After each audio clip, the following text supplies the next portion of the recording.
Hello, and welcome in to the show. This is Popcorn and Beers, where some use tomatoes and others use thumbs. We use the stuff that gets you drunk. And last week's episode I saw was sponsored by Yingling.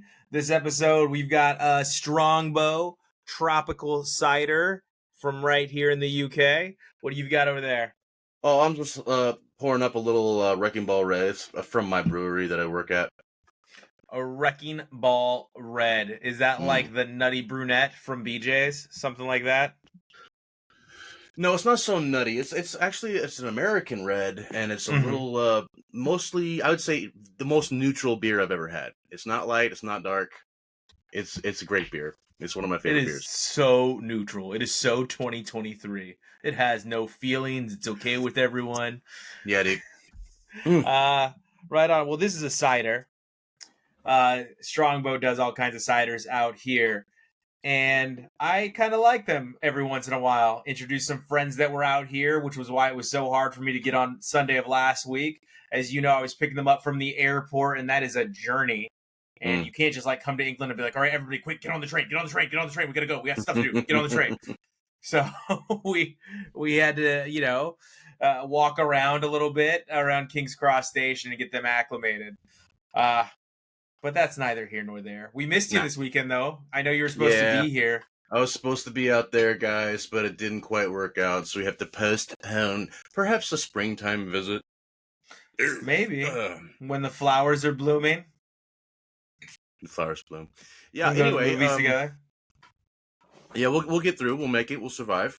Well, one movie that we're not going to be able to see is Wish, because that is this week's Butter on Top, and I am just going to go ahead and assume it will not still be in theaters if you come out here in the spring. So we'll get to our review. You didn't get an opportunity to see it this week. I went ahead and saw it for all of us, and I'm sure Jordan will have his review as well. But I'm just going to say, what do you do when you are throwing things at the storyboard and you're like, how do we make this cuter? We can't keep putting Scratch and a donkey and like a little side character that's cute and funny like Splat into these movies. We've got to figure this out. How do we fix this? How do we make it better? I've got it. 2 cute characters. We're going to have 2 cute characters. So much cuteness, it's going to be an overload. And we're going to sprinkle cute characters throughout it for the next hour and 35 minutes. Some little bunnies that talk, some squirrels that talk, maybe a mouse that is very honest about how clean it is. We'll see how this goes. And I'm just going to tell you right now, probably not well. It was fine, and there was a lot of songs in Wish. There was more than usual. I don't know if there was more than usual or just the same amount as usual, but it would be like, I'm going to give you 6 lines of dialogue and communicate the rest of my feelings in a song. Oh, yeah, okay. And sometimes the songs didn't make a whole lot of sense to me. Like some of them I was like, okay, that fits the scene that we're in, that fits the aesthetic you're going for, that fits what this character is feeling. Some of them I was like, this is a weird lyric for this situation. Disney's not a stranger to weird lyrics, though. You remember when Aladdin has his little chasing, one step ahead of the lawman? You know that one?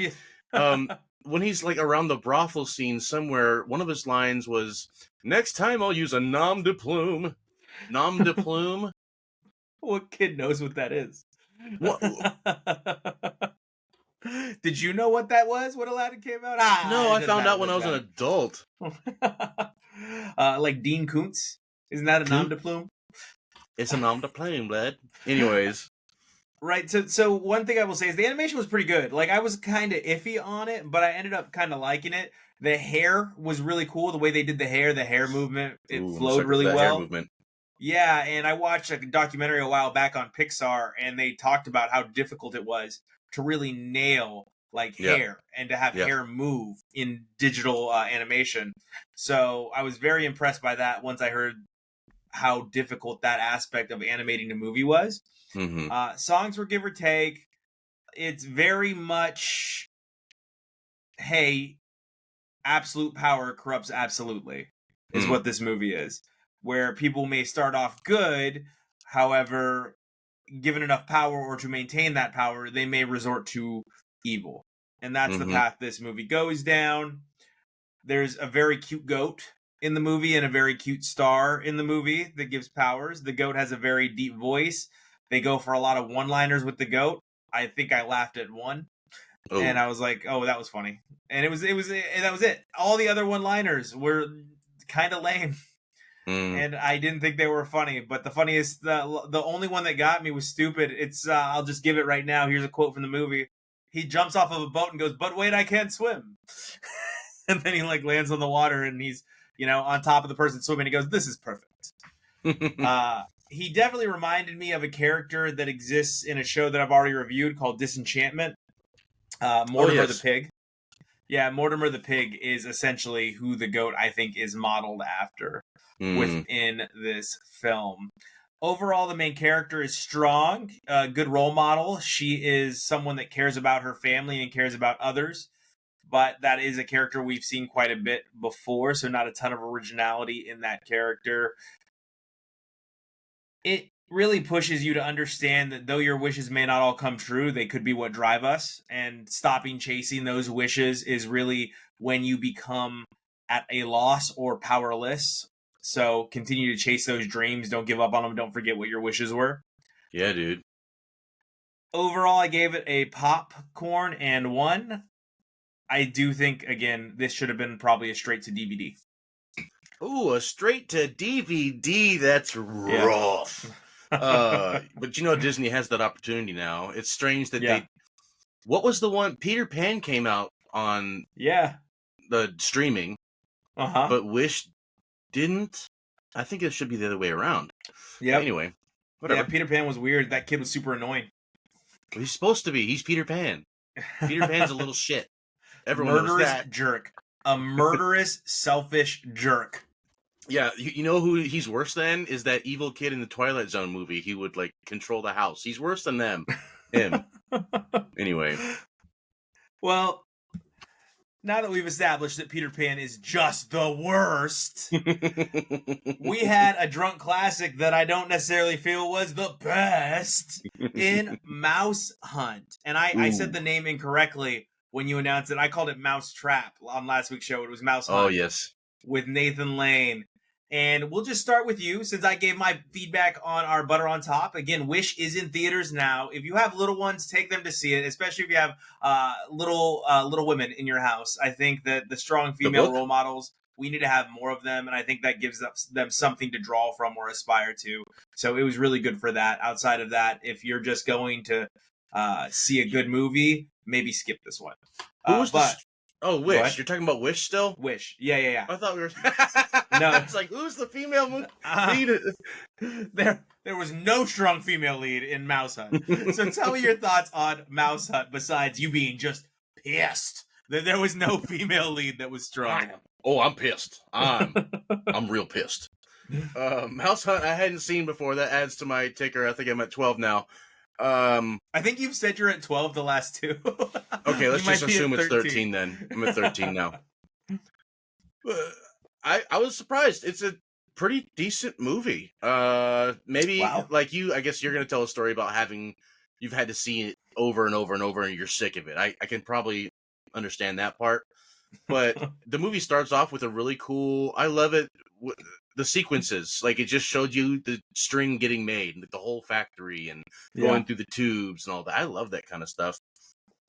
Like, it reminded me of Lord of War with the bullet in the very beginning. Mouth of Madness with the book.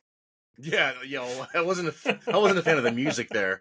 Didn't make sense. But anyway, a little ways into the movie, I'm like, oh, this is a Christmas movie. Okay, that makes sense. And then, no, they just mentioned it's happening at some point.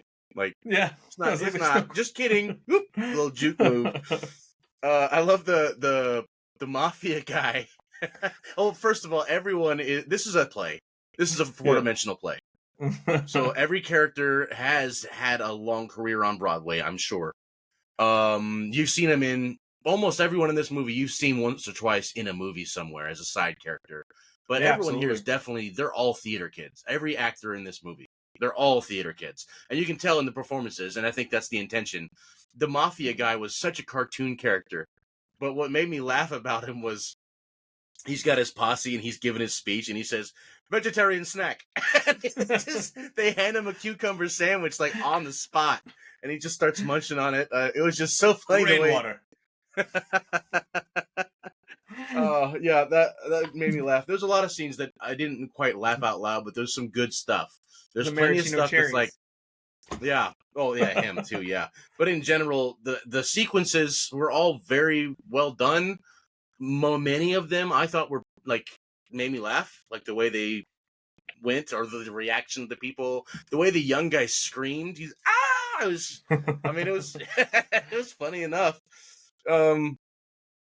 Yeah, anyway, I enjoyed the film. I thought it was nice. I don't know if I'd put it in my Christmas regimen, you know what I mean? But I wouldn't be mad if I ever saw that again. It was good. Nathan Lane, he never misses, by the way. Okay. Nathan Lane never misses. I give it a popcorn in 1. Poppin' 1. Yeah, no, my mother and my sister watch this movie quite a bit. I think it's mostly because my little sister really enjoyed this movie. In rewatching it, I did put this note: odd that our butter on top and our drunk classic has elements of greed doing people in. Right? Yes. Yes. Like at the end of this film, of course, it has a happy ending with the mouse being a partner in their cheese shop. Yes. But outside of that, they were both greedy in their own way. One was greedy to keep the family tradition alive and keep the family business alive, knowing that the other brother didn't want it. The other brother was greedy in wanting to sell everything, knowing that the brother didn't want it. And they never really sat down and had that dialogue with one another. There are so many elements of this movie that I find just tiresome. Like, if he offered me $10 million for a house I never wanted in the first place, I would be fine. Right? Like, I would be good on the spot.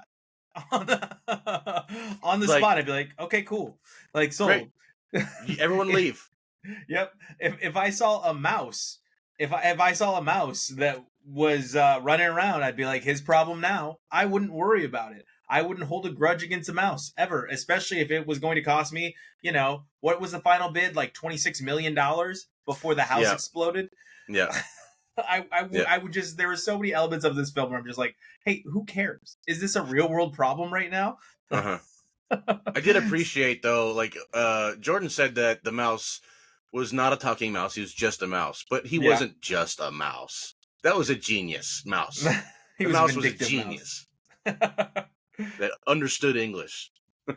One of the funnier lines in the movie that's subtle, I think oftentimes it's the subtle lines that make me laugh the hardest, was I was afraid we were going to have to gas him again as he walks away. the guy at the pound for the cat. Oh, yeah. Nathan Lane goes, that was a really good line. Again? Man, his delivery is always so good.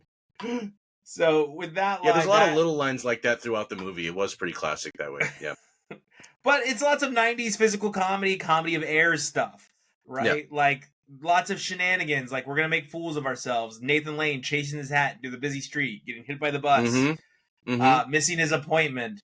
There are also some themes here where I was like, man, if I was more mature, I would have thought different of this scene. There's a scene where Nathan Lane's brother is trying to catch this mouse from a young lady's hair thimble, or not thimble. What is it? Spool? Hair spool? Spool of hair braid. Yeah, and he reaches down the front of her shirt, but he doesn't just like reach down the front of her dress. He goes like deep. He's in there.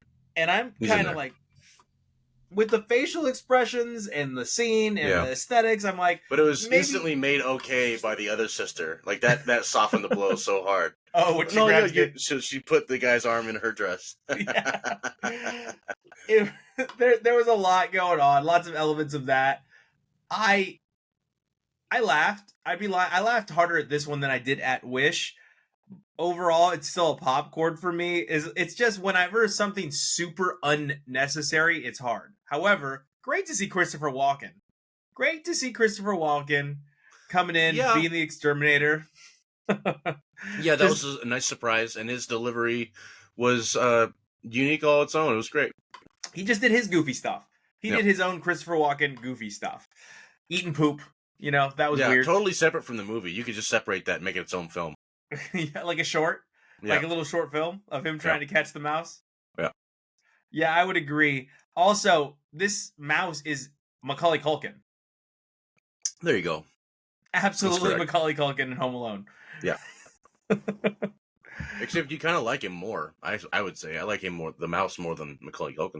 Yeah, but you hate kids, so that's gonna happen. Well, when I was a kid, I thought he was really cool. Of course. Of course, the micro minis, man. Every kid Yeah. one of those micro minis at the bottom of their staircase. And the way he would talk to the camera, like, "Let's see how this works out," or whatever the hell he said.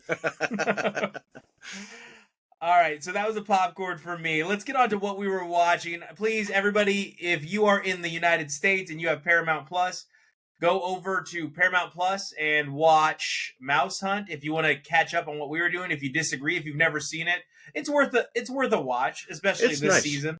Really wholesome, and it's really, honestly, for the whole family. Like, everyone's gonna laugh at some point. It's Exactly. And if you're our age, you're going to see some actors and actresses. They're like, oh, I remember that person. Yeah. What were you watching this week, Josh? Ooh. Okay, well, I started with Barbie. I rewatched Barbie.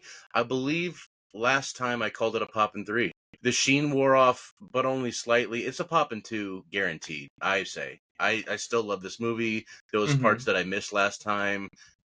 Barbie's good. Go see Barbie, dude. Go see Barbie. That's all I got to say about that. Gotcha. Well, I think the first time you watch it, it's very original. Very original, yeah. So Yeah. Now that you've seen it, you get the chance to filter that through that lens, and you can put a little bit more objective, I guess. Not really, but it's still good. It's still really good. Yeah. I guess a poppin' 3 is usually reserved for holy crap, desert island type of movie. I wouldn't be mad if it was. Anyway, all right. Next, I watched with Pops. We watched our nice action reruns, and we watched Troy. Yeah. Troy is a pop in one movie. It's a popcorn and one beer. I still like it. It's corny lines with sometimes decent delivery from every actor, but the lines are written as such. Like it's ancient, not Shakespearean. Don't do that to me. But it's kind of romantic. Josh's go-to language. The language used is like it's what's the word? Like prima donnas? No, it's over the top theater lines, old school ancient Greek type of dialogue. But the deliveries when they're necessary happen. Not all the time. Brad Pitt's good. He's kind of a jerk, but you kind of like it. You just enjoy the ride of seeing his works and seeing Brad Pitt be cool. You know, that's what this movie is. Yeah. This is Brad Pitt being cool. And then Eric Bana, that's a good fight scene. I like it. Popcorn and one. Ozymandias was the best part of the movie. I always use that line. He has always loved women, and they have always loved him back. They've always loved him back, yeah. Not Ozymandias. I'm sorry, Nebuchadnezzar. Is that the... Yeah. Brian Cox? Yeah. Best part of the movie. Yeah, that's a popcorn and one. So go see Troy if you haven't, idiot. Next one I saw was Stolen. We just recently got, I think it's the Roku channel, or maybe it's on Freevee. But we watched Stolen, Nick Cage, and it's another one of those Redbox style Nick Cage movies. He just likes to make movies, so he takes roles that are interesting. Yeah. And I guess I've heard that he lost a lot of money at some point from... We spent it. I thought it was like a real estate owed crash. Money in taxes. Yeah, he was buying like people's heads to shoot into space or something like that, or people's ashes. Oh, wow. Yeah. That's wild. Yeah. But he's trying to get some paychecks and feed his family. There's nothing wrong with that. And it's always cool to see him in it. Like, people think he's corny for it, but he's okay. You always say he's corny, it's fine. I like to watch Nick Cage. I like to watch him do stuff. I would sell out. That's it. I'm not going to lie. That's allowed. So it is like a Redboxy type of film. It's not really bad acting, not really bad... Oh, there's bad acting. The bad guy. The unhinged guy from the previous crew. This is a movie about bank robberies, like Italian Job kind of thing. Yeah. And then like one like heist Edward from Norton's the past. character from Italian Job. Like where Mark Wahlberg goes, Jesus Christ, this guy had any originality? Had no ideas of his own, so he just stole everyone else's? Very much reminded me of that. but not quite the same. It was one guy lost his leg and became basically like a PTSD maniac. Okay. That was the worst part of the movie. He was really bad at being a bad guy. Okay. He's the guy from Sweet Home Alabama. That guy. The boyfriend? The romantic lead. Yeah. Was that Priestley? Jason Priestley? No. I don't know. He's blonde. He's got crazy eyes, but he didn't really pull off being a bad guy. He didn't have much to work with. Okay. But it was kind of Die Hard too, where he's like, call me on the phone, go get the money. I'm going to get the money. Okay, I'll get the money. You know, nothing exceptional about this movie. Nick Cage is okay. It's harmless. It's harmless. It's decent, everything, but nothing was spectacular. Popcorn. Yeah. Beep boop. Just the pop. Just a popcorn for you. I think last up, is that right? Josh Last up? Lucas. Josh Lucas. Oh, That's his name. Gotcha. Yeah, him. He's like, I'm crazy, kid. He's like one of the camera's right on his face. He's like, ha ha. Stupid. What was the last one I watched? Casino Royale. Now, this is a movie. I'm not sure that I've watched it while this show has been airing, but I watched it again after maybe third, fourth time. I've long said this is the best Bond movie. I'm not sure I quite agree yet anymore. Okay. Because this is kind of like a Batman Year One. It's not quite Batman. It's not quite Bond. This is where he gets his heart broken, and then the next movie he becomes Bond. So, I don't know if you can consider that the best Bond movie. Maybe you can. I really liked it, though. It's still great. There's a lot of really cool action scenes. Daniel Craig delivers. He's got the charisma and everything down. They added... There's like 2 or 3, like, we have to have that whole action sequence, but it's so good you don't care. Yeah. I actually have read the book. This is the first Bond book, and it's really short. It's like a pulp novel almost. Okay. One of the better torture scenes in this film, too, in Casino Royale. Yes. So that's what I was getting to, kind of, is... Sorry. the book, the movie tells the whole book, and it's half the movie. The back half of the movie is the book. All the chase scenes and everything in the front, they just made that up and made a reason to do the book. So that's pretty cool. And then one thing that definitely was from the original book was the torture scene. And it played out pretty much just like that. It was so good. Daniel Craig's delivery when he's like laughing about it and screaming, but you can tell he's losing his mind. You know what I mean? Yeah. Boy. How could you not? Such good acting. How could you not lose your mind? Yeah, I mean, he was already like, wait, you... Just show me what you're about to hit me with, and I'm giving up. That's it. Yeah, right. and Mads Mikkelsen looks like a good psycho. Like, he just looks psycho. Yeah, he just can't help but play roles like that. Yeah, that's a popcorn and 2 movie still, though. I love me some Casino Royale. Yeah, I think that and Skyfall probably the 2 best in the Daniel Craig universe of James Bond. Yeah, I did like them all, but Quantum of Solace was just as good as its title. It was interesting, just like its title, but What was this most recent one, too? I thought it was with Rami Malek? No Time to Die? I don't think I've seen that one yet. No Time to Die, yeah. That one was not good. It wasn't, I'm sorry. That's too bad. Rami Malek wasn't amazing in it. Yeah. And it was just all like, and it was over. And it was kind of, yeah. Okay, cool. Okay. That's how we're going to just snap it after 4 or 5 movies. That's how we, okay, got it. All right. So for me, I watched a short film called Dads. And it's a 10-minute film. It's definitely Oscar bait, but it does tell a good story. They get together a group of dads dads of children that are trans. Okay? Oh. And they're all meeting up and they're discussing it and they're talking about problems and they talk a little bit about America. They give a little bit of a dialogue on America and how America responds to trans kids. One of the gentlemen there feels like he kind of feels like he was the father of the first trans story because his son was murdered in Wyoming as a trans kid, and he's there. Jeez. Overall, I think I put in my notes I wanted more. I didn't like it as a 10-minute story. I felt like it was a tease, and I don't think it was fair to these humans and their stories that they have to tell. I thought that there was a lot of meat on the bone there. It was interesting that it was produced by Dwayne Wade, who is the father of a trans child as well. And I think his daughter's name is Zaya.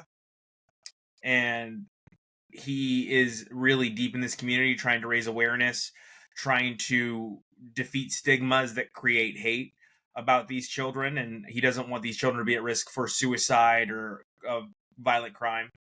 And I think he is trying to do a great job with his platform to build these messages and create something that at least leads to conversation. And that's what Dad's is. 10 minutes. That is. It doesn't even feel like 10 minutes, but it was a pop one just because I don't feel like we ever got any real resolution. It was literally just a film that was either Oscar bait or trying to create dialogue around the subject. Next, I finished Squid Game Part 1, Season 1, Part 1, I believe. So it's 5 episodes. It is a reality TV show based on the sensation that swept the nation and all of Netflix. I guess it swept many nations. I really enjoyed the TV show Squid Games. I'm really looking forward to Squid Games 2 coming out.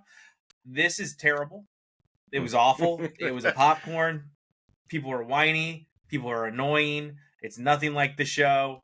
The strategy was silly. Some of the challenges were silly. The way they died, their paintball explodes and they all lay down like they're dead. I would just sit there. Like, yeah, this is how I die. I die sitting up with my eyes open and still breathing. That's how I die. I'm good. I don't need to be on film. This is how I died. What did I sign up for? Got a magazine or? Now, what's interesting is the prize money, however, is like $4.5 million right now. They have like hundreds of contestants, and it's $10,000 per death gets put into the piggy bank, and it's a lot right now. And I could see like I'd get pretty cutthroat for this, but there's very hateable characters as well. Not a ton of likable characters in this reality series. Like there was one, and he was gone pretty quick. But he was so wholesome that you're like, do I like this guy, or are they trying to make me like this guy? You know?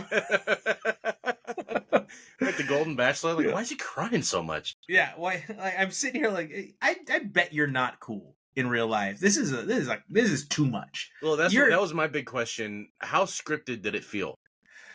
He felt very Mr. Rogers, the character that was like redeemable. Everybody. Well, it's totally edited. It's 100% edited. Yeah, sure. Very clipped to fit the narrative they're going for, but it was just not good. It's not fun. The challenges are kind of, they have a couple challenges straight from Squid Games and then some that are not.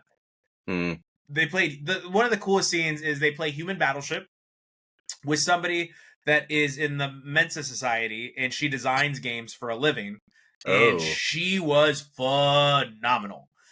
It was trippy how good she was at Battleship. Yeah, and she's like, and if you listen to her, she gives statistics on probabilities of where people will aim, where they'll shoot, why they'll do it, like what comfort they find in aiming for that C3 or whatever. And I was like, she is a ringer. Wow. That's cool. Is really That's smart. cool. Yeah. And she doesn't look it, which I also found really cool. Like that's the game that they should be doing. That's the game show that needs to happen, is get those Mensa geeks versus regular humans. Yeah. And see, do regular humans have a chance, or will they all die via paint? So that got a popcorn from me. And then I finished season 3 of Upload on Amazon. If you were just looking for a sitcom to watch, I kind of dig that. I like to throw on a sitcom when I'm doing laundry around the house, when I've got chores going on, something that's going to make me laugh. What's up, New Girl? Yeah, New Girl, The Office, what is it? Parks and Recreation. Sure. Some cartoon sitcoms like American Dad, stuff like that. Yeah. Just stuff that you could throw on and laugh at. Josh's favorite is Seinfeld, and he won't shut up about it. I just revere it. He feels like it's the most perfect show he's ever seen. No, I just revere it. It's like my grandpa. It's we all have, I think, nostalgic shows like that for us that were like, that was just perfect. It was just perfect the way it was. I give Upload a popcorn 1, but it's just a fun show. Some background. It takes place in a future where if you die, you can, as long as right before you die, you get your brain or your consciousness sent to this cloud. You have to do it before you die. Once you die, you can't transport it. You can basically put your consciousness on a hard drive that gets uploaded. That's why the show is called Upload, to like a digital afterlife where, you know. Whoa. Yeah, it's kind of like cool concept, except for Black Mirror episode. Yeah, like the Black Mirror episode, except for the downside, it's ruled by capitalism still. they're still trying to make money on you after Oof. you're dead. And like stuff costs money in it, even though everything's digital. Like if you want new clothes, it costs money. If you want like a specialty cocktail in the afterlife, it That's costs wild. money. Yeah, and it's actually kind of mind bending if you really think about it, because you know what, Apple probably wouldn't let me live in their digital afterlife for free. No way. I'd have to work still to You'd pay be on Apple. on the bike. You'd be on the bike. Yeah, or coding. You'd better learn coding so you could start coding all these pages, tech support, and that would be your life in the actual. Yeah, And I all found these that coal miners out here losing their jobs just need to learn how to code. You just trying to tell me they're going to learn how to code? well, if they want a digital afterlife, they better do it. They better do it because this show does charge money. It's kind of funny because obviously you have your pirates that find hacks to get some of the free stuff, some of the free champagne, and the villains are pretty well cast in this one. I will say that. Like, you really dislike the villains because they're corporate bigwigs that are money hungry and they want to stop any cheating because the cheating could cost them money, and the money having less money means less profits for the shareholders, which means the shareholders invest less in the company. And it's a lot to take in. However, how they try to fix it, how they go about it is funny. And I think it's an enjoyable light, unless you look really deep into it like I just did, sitcom by Amazon Prime. And that is all for me, sir. Oh, dang. Okay, well, just real quick, I just want to give you your weekly reminder, guys. Folks, keep watching Scott Pilgrims and keep watching Invincible, but watch Invincible at the end of January. That's when the next episode's coming out. At the end of January. I love it. All right, and as always, we cannot forget the people's butter on top. It's what they pay for, but not this week, because this week we are going to Netflix for the butter on top, and we are going to a film that brings you Jennifer Garner, Ed Helms, and Emma Myers in a switcheroo. And it's about time we had a Christmas movie, to be honest, right? We haven't really done a Christmas movie. So let's go ahead and let's all watch Family Switch as a family as we huddle around the Christmas tree that we put up way too early. So that is this Thursday on Netflix, Family Switch for our butter on top. And Josh, it's your turn for the drunk classic. What are we watching? Oh, the drunk classic. I'm going to do the move I usually do and give you a choice of two. That rhymed! Okay, so do you want to watch a heist or do you want to watch an animated feature? Heist. We did the animated feature this week with Wish. That's right. Let's take a break from some cartoons and go to what I was reminded of. One of my classics is inspired by Casino Royale, another Daniel Craig film. Logan Lucky. Logan Lucky. You seen that one? I've been cruising across this one on Netflix quite a bit. No, I've never seen it. I know it stars Adam Driver. Adam Driver's in it, as well as Channing Tatum. And I think it's Amy Adams, I want to say, but I forgot. And the best line in the whole movie, I say this a lot for no reason, did you just say cauliflower at me? That's delivered by Adam Driver. It's a pretty good film, and, watch it. Way to sell it, buddy. Way to sell it. It's pretty good. All right. Well, we appreciate you joining us each and every week here at Popcorn and Beers, and we will see you at the movie. As always, you bring the popcorn, and we got the beer.